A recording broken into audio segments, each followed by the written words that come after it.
20 साल का सूरज शहर के पास एक छोटे से गांव में रहता है। शहर ज्यादा दूर नहीं है।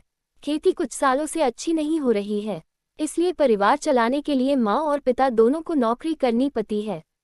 पिता शहर में सिक्योरिटी गार्ड है और माँ स्कूल में देखरेख का काम करती है। सूरज और उसकी छोटी बहन घर पर रहते हैं। सूरज की बहन अभी स्कूल जाती है। सूरज ने स्कूल की पढ़ाई जैसे तैसे कर ली है। अब वो उस समय में है जहां उसके सामने कई सवाल है कि वो अपनी जिंदगी में क्या करे। सूरज के गांव में शहरों जैसा माहौल नहीं होता। यहाँ हर कोई एक दूसरे को अच्छी तरह से जानता और पहचानता है। सुबह जल्द ही उसके माता पिता काम पर निकल जाते हैं। सूरज के घर के पीछे एक बरामदा है, जैसे कि गांव में घर होते हैं, थोड़े खुले हुए।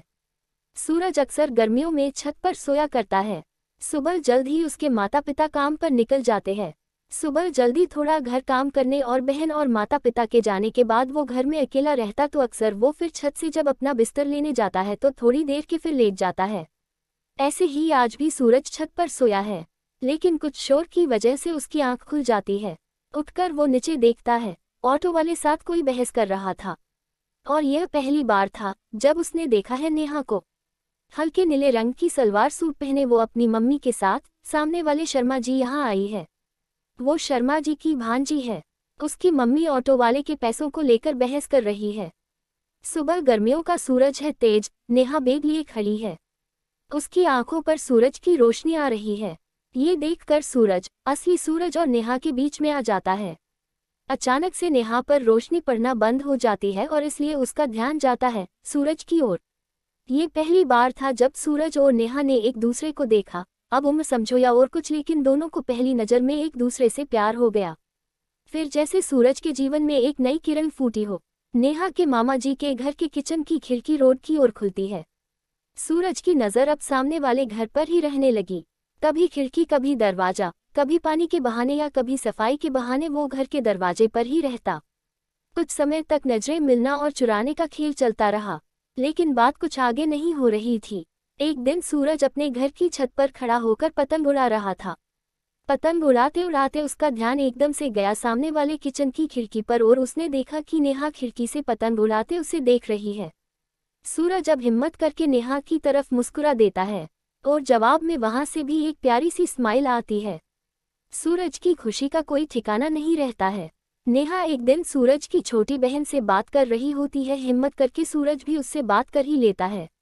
सूरज और नेहा में बातों का सिलसिला धीरे धीरे ही सही शुरू हो जाता है।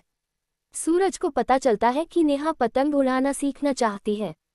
सूरज उसे सिखाने का बोलता है, लेकिन वो मना करती है क्योंकि उसकी मम्मी उसे किसी भी लड़के से बात करने भी नहीं देती। पतंग उड़ाना तो बहुत दूर की बात है। सूरज उसे बोलता है कि वो उसके घर के पीछे बारांदे में उसे सीखा देगा, साथ ही वहां सूरज की बहन भी होंगी। नेहा थोड़ा मनाने पर मान जाती है। आखिर वो भी सूरज के साथ समय बिताना चाहती है। नेहा की मम्मी जब उसकी मामी के साथ किसी रिश्तेदार से मिलने जाती है, तब नेहा सूरज के बारांदे में जाती है, लेकिन उन्हें नहीं पता था कि अनजाने में वो बड़ी मुसीबत में फंसने वाले हैं। सूरज के घर में पीछे सीढ़ियां चढ़ते समय नेहा के पैर में मोच आ जाती है और चल भी नहीं पाती है। नेहा वहीं बैठ जाती है। उसकी आंखों से आंसू निकलने लगते हैं। सूरज उसे दर्द और वहां बैठा देखकर कमरे में बिस्तर पर चलने के लिए कहता है। नेहा चल नहीं पाती है। सूरज उसको हाथ पकड़कर उसे सहारा देता है।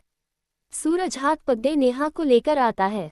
उसी समय नेहा की मम्मी वहां आ जाती है और सूरज और नेहा को ऐसे एक साथ देख लेती है। उनको ऐसे देखते ही वो गुस्से से आग बबूला हो गई। उन्होंने जोर से चिल्लाकर कहा नेहा। फिर उन्हें कुछ समय बाद नेहा का पैर दिखाई दिया। उन्होंने सूरज के हाथ को हटाकर नेहा को पकड़ा और उसे ले गई। सूरज को रात भर नींद नहीं आती है। वो सुबह का इंतजार करता ये सोच रहा है कि नेहा का पैर कैसा होगा, साथ ही कहीं उसकी मम्मी ने नेहा को कुछ कहा या मारा तो नहीं। सुबह होती है और सूरज देखता है कि नेहा और उसकी मम्मी ऑटो में बैठकर जा रहे हैं। पैर से अभी भी थोड़ा लड़खड़ा रही थी। सूरज और नेहा की आंखों में कुछ बातें होती है और नेहा वहां से चली जाती है। सूरज को यकीन था कि नेहा को फिर देखेगा। उसको नेहा का ही इंतजार रहता है। उसका दिल कहता है कि नेहा फिर आएंगी। इंतजार में करीब 1 साल बीत जाता है।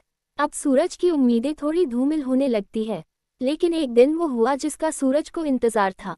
सामने वाली किचन की खिड़की में उसे फिर नेहा दिखाई देती है।